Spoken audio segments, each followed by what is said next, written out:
بسم اللہ الرحمن الرحیم۔ تمام بھائی اور بہنوں کو السلام علیکم۔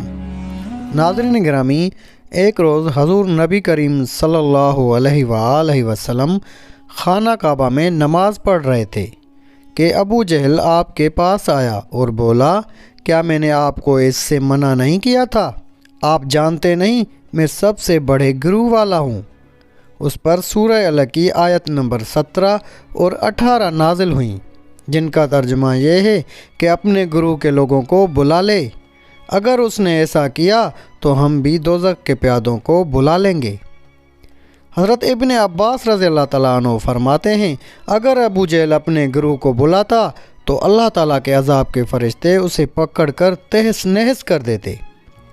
ایک روز ابو جہل حضور نبی کریم صلی اللہ علیہ وآلہ وسلم کے سامنے آیا اور آپ سے مخاطب ہوا، آپ کو معلوم ہے میں بتا والوں کا محافظ ہوں اور میں یہاں ایک شریف ترین شخص ہوں۔ اس وقت اللہ تعالیٰ نے سورہ دخان کی آیت نمبر 49 نازل فرمائی، جس کا ترجمہ یہ ہے کہ چخ تو بڑا معزز مکرم ہے۔ آیت کا یہ جملہ دوزخ کے فرشتے ابو جہل کو ڈالتے وقت پھٹکارتے ہوئے کہیں گے۔ ابو لہب بھی حضور اکرم صلی اللہ علیہ وآلہ وسلم کے ایذا رسائی میں آگے تھے۔ نبی کریم صلی اللہ علیہ وسلم کی تبلیغ میں رکاوٹیں ڈالتا تھا، آپ صلی اللہ علیہ وسلم کو برا بھلا کہتا تھا۔ اس کی بیوی ام جمیل بھی اس کے ساتھ شامل تھی۔ وہ جنگل سے کانٹے دار لکڑیاں کاٹ کر لاتی اور نبی کریم صلی اللہ علیہ وآلہ وسلم کے راستے میں بچھاتی۔ اس پر اللہ تعالیٰ نے سورہ لہب نازل فرمائی۔ اس میں ابو لہب کے ساتھ اس کی بیوی کو بھی عذاب کی خبر دی گئی۔ وہ غصے میں آگ بگولا ہو گئی، پتھر ہاتھ میں لیے آپ صلی اللہ علیہ وآلہ وسلم کی طرف بڑھی۔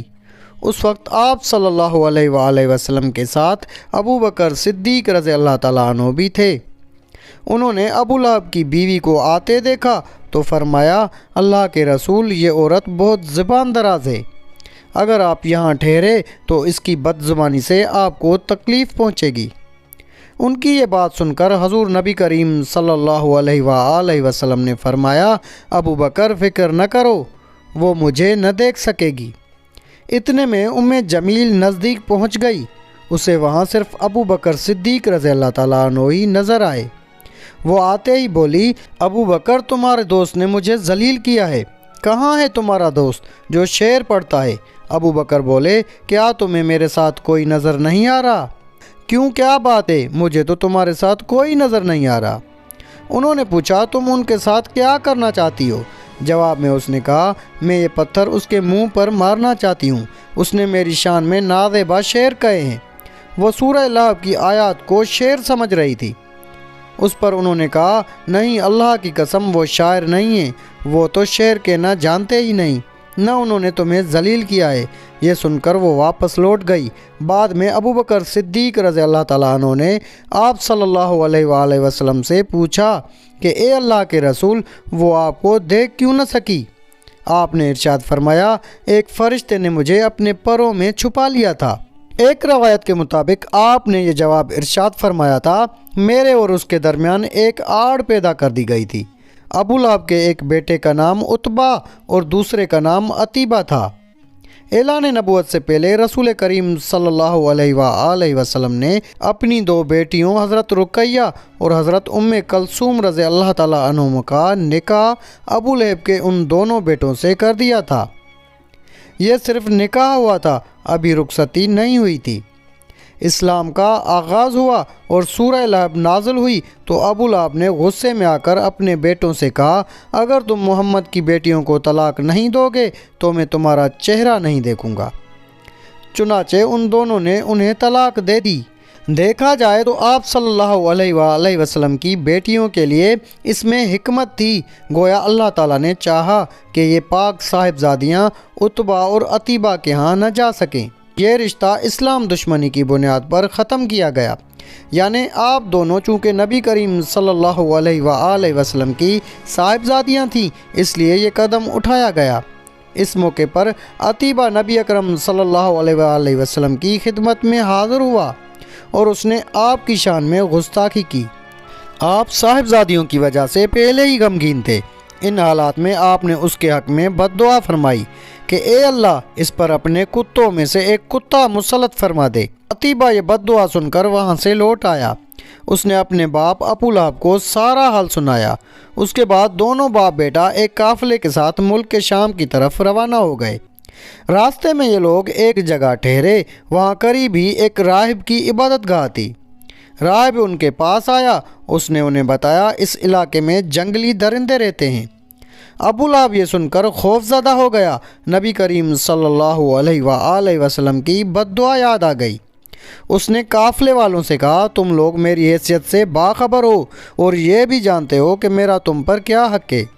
انہوں نے ایک زبان ہو کر کہا بے شک ہمیں معلوم ہے۔ ابو لہب یہ سن کر بولا تب پھر تم ہماری مدد کرو، میں محمد کی بد دعا کی وجہ سے خوف زدہ ہو گیا ہوں، اس لیے تم لوگ اپنا سامان اس عبادت گاہ کی طرف رکھ کر اس پر میرے بیٹے کا بستر لگا دو اور اس کے چاروں طرف تم اپنے بستر لگا دو۔ ان لوگوں نے ایسا ہی کیا۔ یہی نہیں، انہوں نے اپنے چاروں طرف اپنے اونٹوں کو بھی بٹھا دیا۔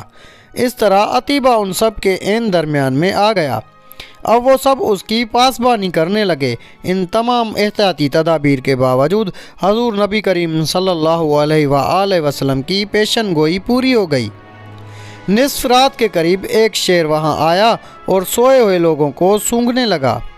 ایک ایک کو سونگھتے ہوئے وہ آگے بڑھتا رہا، یہاں تک کہ وہ لمبی چھلانگ لگا کر عتیبہ تک پہنچ گیا۔ بس پھر کیا تھا، اس نے اسے چیر پھاڑ کر ہلاک کر ڈالا۔ تکالیف پہنچانے کا ایک اور واقعہ اس طرح پیش آیا کہ ایک روز آپ صلی اللہ علیہ وآلہ وسلم مسجد الحرام میں نماز پڑھ رہے تھے۔ قریب ہی کچھ جانور ذبح کیے گئے تھے۔ وہ لوگ اپنے بتوں کے نام پر قربانی کرتے تھے۔ ان جانوروں کی ایک اوجڑی ابھی تک وہیں پڑی تھی۔ ایسے میں ابو جہل نے کہا کیا کوئی ایسا شخص ہے جو اس اوجڑی کو محمد کے اوپر ڈال دے؟ ایک روایت کے مطابق کسی نے کہا کیا تم یہ منظر نہیں دیکھ رہے؟ تم میں سے کون ہے جو وہاں جائے جہاں فلاں قبیلے نے جانور ذبح کیے ہیں؟ اگر ان کا گوبر، لید، خون اور اوجھڑی وہاں پڑے ہیں، کوئی شخص وہاں جا کر گندگی اٹھا لائے اور محمد کے سجدے میں جانے کا انتظار کرے۔ پھر جو ہی وہ سجدے میں جائیں، وہ شخص گندگی ان کے کندھوں کے درمیان رکھ دے۔ تب مشرکوں میں سے ایک شخص اٹھا، اس کا نام عقبہ بن ابی معیط تھا۔ یہ اپنی قوم میں سب سے زیادہ بدبخت تھا۔ یہ گیا اور اوجھڑی اٹھا لایا۔ جب آپ صلی اللہ علیہ وآلہ وسلم سجدے میں گئے تو اوجھڑی آپ پر رکھ دی گئی۔ اس پر مشرکین زور زور سے ہنسنے لگے، یہاں تک کہ وہ ہنسی سے بے حال ہو گئے اور ایک دوسرے پر گرنے لگے۔ ایسے میں کسی نے حضرت فاطمہ الزہرا رضی اللہ تعالی عنہا کو یہ بات بتا دی۔ وہ روتی ہوئی حرم میں آئیں۔ نبی کریم صلی اللہ علیہ وآلہ وسلم اسی طرح سجدے میں تھے اور اوجڑی آپ کے کندھوں پر تھی۔ سیدہ فاطمہ رضی اللہ تعالیٰ عنہ نے اوجڑی کو آپ پر سے ہٹایا۔ اس کے بعد آپ سجدے سے اٹھے اور نماز کی حالت میں کھڑے ہو گئے۔ نماز سے فارغ ہو کر آپ صلی اللہ علیہ وآلہ وسلم نے ان لوگوں کے حق میں بد دعا فرمائی کہ اے اللہ تو قریش کو ضرور سزا دے، اے اللہ تو قریش کو ضرور سزا دے، اے اللہ تو قریش کو ضرور سزا دے۔ قریش جو مارے ہنسی کے لوٹ پوٹ ہو رہے تھے، یہ بد دعا سنتے ہی ان کی ہنسی کافور ہو گئی۔ اس بد دعا کی وجہ سے وہ دہشت زدہ ہو گئے۔ اس کے بعد آپ نے نام لے لے کر بھی بد دعا فرمائی، اے اللہ تو عمرو بن ہشام کو سزا دے، یعنی ابو جہل کو، عقبہ بن ابی معیط اور امیہ بن خلف کو سزا دے۔ حضرت عبداللہ بن مسعود رضی اللہ تعالیٰ عنہ کہتے ہیں اللہ کی قسم آپ صلی اللہ علیہ وآلہ وسلم نے جن جن قریشیوں کا نام لیا تھا، میں نے انہیں غزوہ بدر میں خاک و خون میں لتھڑا ہوا دیکھا اور پھر ان کی لاشوں کو ایک گڑھے میں پھینک دیا گیا۔ اسی طرح کا ایک واقعہ حضرت عثمان غنی رضی اللہ تعالیٰ عنہ نے اس طرح بیان فرمایا ہے۔ ایک روز نبی کریم صلی اللہ علیہ وآلہ وسلم طواف فرما رہے تھے۔ اس وقت آپ کا ہاتھ حضرت ابو بکر رضی اللہ تعالیٰ عنہ کے ہاتھ میں تھا۔ حجر اسود کے پاس 3 آدمی بیٹھے تھے۔ جب آپ حجر اسود کے پاس سے گزرے اور ان کے قریب پہنچے تو ان تینوں نے آپ کی ذات بابرکات پر چند جملے کسے۔ ان جملوں کو سن کر آپ کو تکلیف پہنچی۔ تکلیف کے آثار آپ کے چہرے سے ظاہر ہوئے۔